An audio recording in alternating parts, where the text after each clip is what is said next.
At my baby's first birthday, my mother-in-law announced that baby isn't my son's, and I have proof. My husband snatched the envelope and opened it, his face turning white. "You lied to me?" he whispered. My sister-in-law smirked. "She won't admit it, but we have a plan to take the baby from her." I took a deep breath and said, "You want the truth? Then watch this." When the video played, the whole room went silent. I'm 32, my husband Jake is 34. We've been married for 5 years. We live in Chicago. We had our first baby, a little girl named Lily, last year. She just turned 1. What should have been a sweet, loving birthday party turned into something I wouldn't wish on my worst enemy. Let me start by saying this: I never got along with Jake's mom. Her name's Margaret. From the moment I met her, she didn't like me. I was too loud, too opinionated, not very ladylike, and apparently just not right for her son. She'd say those things straight to Jake, not even bothering to lower her voice when I was in the room. She treated me like I tricked her son into marrying me. Jake always defended me, but he's not the confrontational type. He'd ask me to ignore her. He'd say, "That's just how my mom is, or she'll come around." Spoiler, she never did. When I got pregnant, things got worse. She started dropping hints that the timing was suspicious. She'd ask if we were sure about the due date. At one point, she asked Jake if he was the only guy I'd been with that year. Jake laughed it off at the time, told her to stop being ridiculous. I tried to stay civil. I didn't want drama. Fast forward to Lily's first birthday party. We threw it at our house in the city. Just a small thing. Balloons, cake, a little one sign on the wall. Friends, a few coworkers, family. Jake's mom and sister, Laura, drove in from Indiana. Laura and I were never close either, but she was at least polite. Or so I thought. The party was going fine. Lily was wearing this little yellow dress and laughing like crazy at the bubbles we had going in the backyard. People were eating, chatting, taking pictures. It felt like, for once, things were okay. Then Jake's mom stood up in front of everyone and tapped her glass.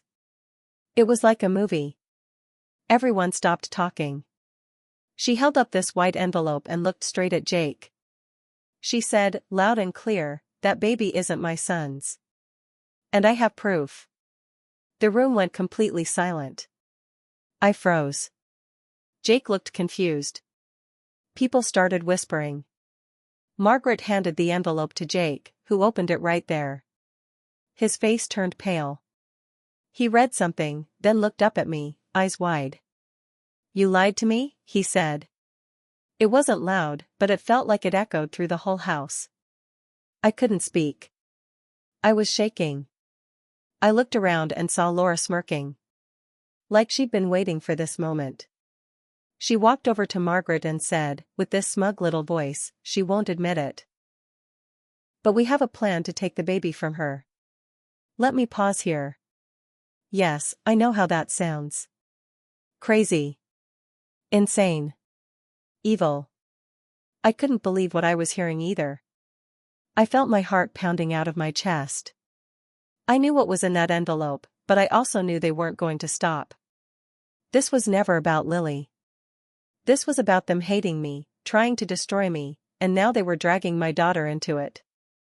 So I said, loud enough for everyone to hear, "You want the truth? Then watch this." I went to the TV and put in a USB drive. Earlier that week, I'd made a little video montage for Lily's birthday. Her first smile, first steps, playing with Jake. But I also included something else. Something I never thought I'd have to show anyone publicly. A DNA test. Jake and I did one a few months back, not because he doubted me, but because Margaret wouldn't shut up about it. I was tired of the whispers, the passive-aggressive questions, the side eyes. So I ordered one. We did it. The results came back. Jake is 99.99% Lily's father. That part of the video came on. The screen showed our full names. The lab name. The result. Clear as day. The room was dead silent. I looked at Jake. His face went from pale to red.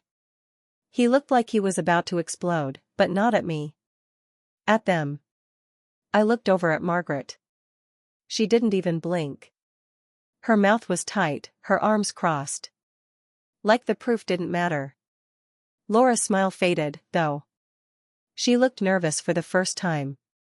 Jake turned to them and said, "Are you serious? You did this here? Now?" His voice was shaking, and not from fear. From anger. And I swear, his mom had the audacity to say, that test could be fake. That's where I'll stop for now. What would you do? Jake just stared at her. Quiet. His fists clenched at his sides. "You're saying I faked a DNA test," he said slowly. Margaret didn't flinch. "These things can be bought online," she said, as calm as if she were talking about the weather. "Anyone can print something like that. And don't act like you haven't had doubts, Jake. You just didn't want to admit it." Laura jumped back in. "We just want what's best for Lily. She deserves a stable home." I lost it. "A stable home?" I said, my voice cracking. "She has one. With her parents. You just don't like that it includes me." Jake looked like he didn't know where to direct his rage, at them, or himself. "You came into our house, during our daughter's birthday, and tried to humiliate my wife?" Margaret shrugged. "You're blind, Jake. That woman trapped you. We've known it for a while now." People started backing away. A few quietly left. My mom was holding Lily in the kitchen, rocking her, trying to keep her from crying from all the yelling. Jake's dad wasn't there. He passed away years ago. Maybe if he were, things would have been different. But this woman was now accusing me of faking a pregnancy and a paternity test, in front of all our friends and family. And then Laura said it. "We talked to a lawyer." Jake blinked. "Excuse me?" "A family attorney," she said. "We told him we have reason to believe Lily might not be yours, and that her mother has a pattern of unstable behavior." My hand started shaking. "What behavior?" "You've cut off family, you don't let Margaret babysit, you avoid calls, because she's toxic." I shouted. "Because she says things like this. You want to talk about unstable? She just tried to ruin her granddaughter's birthday with fake accusations." Margaret didn't budge. "We have rights." "No, you don't," Jake snapped. "You have nothing. You're not taking my daughter." I felt sick. My stomach was turning. I couldn't believe this was real. They had actually planned this. This wasn't a heat-of-the-moment thing. They planned it. A coordinated attack. They even called a lawyer. Jake grabbed the envelope and threw it on the floor. This is garbage. You didn't even use a real lab, did you? You just hoped I'd panic." Margaret stayed quiet. Then Jake turned to me. "Is this what it's been like every time I'm not around?" I nodded. 4 years. He looked down, ashamed. "I'm so sorry." Before I could say anything, Laura stepped toward me. "You'll regret this." "You think this is over?" "It's not." Jake blocked her path. "Get out of our house." Margaret didn't move. She looked at Jake and said something that hit me like a punch to the chest. "If you stay with her, you're not welcome in our family anymore." Jake stood tall. "Then I guess I'm not." They left. It was silent for a long time after that. People had mostly cleared out. The decorations were still up. The cake was barely touched. My mom brought Lily over to me. She was sleepy, rubbing her eyes. I held her tight. Jake stood in the middle of the living room, staring at the door. Then his phone buzzed. It was a text from an unknown number. He showed it to me. "You think that video saves her? We've got more. See you in court." Jake stared at the message, then at me. He didn't say anything for a few seconds. He just rubbed his face like he was trying to wake up from a nightmare. I felt cold all over. My knees were weak, like I couldn't trust the floor under me. "They're not gonna stop," I said, quietly. Jake nodded. "No. They're not." That night we barely slept. Lily woke up a few times from all the tension in the house, and every time I rocked her, I kept looking over my shoulder like Margaret was going to appear in the hallway with another envelope. The next morning, we got an email from a local family law office. The subject line, "Notice of Potential Grandparent Visitation Petition." Jake read it twice. They're actually doing this. Here's the kicker. In Indiana, where they live, grandparents can file for visitation if they can prove a parent is unfit or blocking access unfairly. They were trying to make it look like I was unfit. That I was emotionally unstable and isolating Lily. That same day, Jake got a call from his cousin Danny, who lived near Margaret. He sounded uncomfortable. "I wasn't gonna get involved," Danny said, "but your mom's been telling people that Lily's not yours. That your wife cheated. She showed a fake lab report around town. It's bad, man." Jake's face changed. "Fake lab report?" Danny sighed. "Yeah. The envelope she handed you? That came from some sketchy online generator. Someone at her church said they overheard her talking about it. She was bragging that it would shock everyone into seeing the truth. She thinks she's saving you." I sat there speechless. Not only did she lie, but she knew she was lying. Then came the twist I never expected. Jake's ex, Amber, messaged him. They dated in college. Nothing dramatic there, just didn't work out. But she sent a message that made me feel like the ground opened up under me. "I don't want to be in the middle of anything, but your mom reached out to me. She said she'd pay me if I'd say you and I hooked up after you were married. I blocked her. Just thought you should know." Jake turned white. "She tried to fake an affair with my ex?" "Not just fake it," I said, staring at the message. "She was going to use it in court. She wanted to paint you as the confused father and me as the cheater." It all started making sense, the timing, the build-up, Laura's smirk at the party, the comment about a plan. They weren't trying to get visitation. They were trying to get custody. They were trying to take Lily from us. We called our lawyer immediately. He was calm but firm. "Start documenting everything. Every message, every conversation. This isn't just some family feud anymore, this is premeditated character assassination." Jake sent Amber's message to our lawyer. He called Danny back and asked him to write down what he'd heard. We even got statements from a few guests at the party who said they heard Margaret and Laura whispering about surprising everyone before she stood up. Then the next bomb dropped. A week later, our lawyer called and said they filed something in Indiana family court. They're claiming Jake's not the biological father and that you're mentally unstable. They want emergency temporary custody so Lily can be placed with a safe guardian, Margaret. Jake snapped. She's never even babysat her. She doesn't know what food she likes, what toys she plays with, when she naps.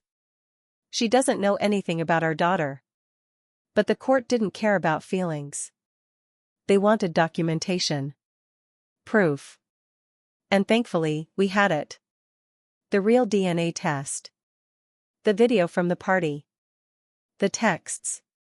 The message from Amber. All of it. But the pressure started to get to us. Jake was falling into a dark place. He blamed himself for letting his mom get this far. "I should have cut her off years ago," he said, more than once. "I started watching Lily like a hawk. Would they try to catch me on video yelling at her? Follow me to the park and take photos? I felt like I was being hunted." And then came the weirdest part. One morning I stepped out to get the mail, and there was a white envelope in our box. No stamp. Just our address written by hand. Inside, a photo. It was of me. Holding Lily at the park. taken from far away. It was recent. I remembered that day because Lily had dropped her snack on the ground and I had to wash it off. On the back of the photo, one sentence was written in red ink: "She deserves better." I stood there on the porch, staring at that photo. The shaky edges of it. My face, blurry, holding Lily like any normal mom at the park. It wasn't threatening, but it felt like a warning. Jake took the photo from my hand. "Read the back." He didn't say anything at first, just walked inside, straight to his office. I followed. He opened a drawer and took out the copy of the DNA test. The real one. He held it in his hand like it was a shield. Then he called his mom. She picked up on speaker. "I got your message," Jake said, voice tight. "This has gone too far." There was a long pause. "I don't know what you're talking about," Margaret said. "Are you still living in denial?" Jake didn't even flinch. "I'm not playing anymore. I know about the photo.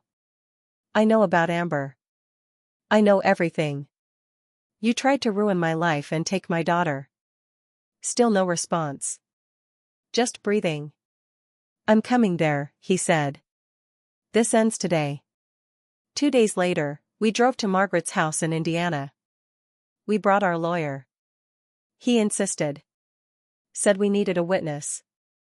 When we got there, Laura was already there too. She looked smug at first, until she saw our lawyer walk in behind us. Then her face dropped. We didn't go inside. We stood in the driveway. The 4 of us, plus our lawyer, in broad daylight. Jake opened his backpack and pulled out the folder. "You said you wanted proof. Here it is. From an accredited lab. Dated. Verified. Lily is my daughter." Margaret crossed her arms. "Anyone could fake that." Our lawyer stepped forward. "Actually, we verified it directly with the lab. You're not only slandering the mother of a child, you're doing it knowing the claim is false." Jake looked his mom straight in the eye. "Why are you doing this?" Margaret's eyes narrowed. "Because I know you. You were always impulsive. Always falling for people who manipulate you. She tricked you into staying. That baby, she was an anchor." "An anchor?" I said. "That's your granddaughter." "She's not mine," Margaret snapped. The silence after that was deafening. Jake took a shaky breath. "You know what hurts the most? Not the lies. Not even the custody filing. It's that you'd rather burn everything down than admit you were wrong." Laura jumped in. "She just wants what's best for Lily." Our lawyer stepped forward again. "Actually, from this point forward, any further claims will be treated as harassment. If necessary, we'll file a restraining order." That finally cracked something. Margaret's face changed. She blinked, once, twice. Then, tears. Real ones. "I just didn't want to lose my son," she whispered. Jake shook his head. "You didn't lose me because of her. You lost me because of you." Laura looked stunned. "You're really choosing her over your family?" "I'm choosing the truth," Jake said. "And if that costs me my family, so be it." We left. She didn't say goodbye. The next few weeks were quiet, but hard. Jake didn't talk much. He walked Lily to daycare like usual, but I could tell something in him cracked. Not just anger, something deeper. Like the little boy inside him finally realized his mother would never love him the way he hoped she would. I was hurt too. Deeply. I kept replaying that photo in my mind. The feeling of being watched, judged, followed. I didn't even want to go outside for a while. One day, Danny texted us. Word's gotten around town. A few people heard what really happened. Margaret's not showing her face much. Another message came from Amber. "I'm sorry again. I should have warned you sooner. I just didn't want to be dragged into it." We didn't respond. The court case? Dropped. Their lawyer withdrew after learning the evidence was fabricated. Margaret never showed up to the hearing. She didn't even fight it. Like she'd finally realized she lost. Jake changed after that. He got quieter, but also stronger. He finally set boundaries. Blocked her. Changed his number. We got a new Ring camera. More locks. We started therapy. And me? I don't trust easily anymore. I still look over my shoulder at the park. Still feel a little shaky when I get the mail. But I sleep better knowing Lily's safe. And that no one will take her from me. Sometimes, at night, I watch her sleep and I think about how close we came to losing everything over a lie. The biggest shock in all this wasn't that someone hated me. It was that someone could hate their own son that much, enough to destroy his world just to prove a point. So what now? We move forward. Slowly. Carefully. We're not perfect. We're healing. And healing's messy. But we're doing it together. That's enough for now. Sometimes family is just a word people hide behind when they want to hurt you and get away with it. Blood doesn't make someone safe. Love does. And the truth? The truth always finds its way out.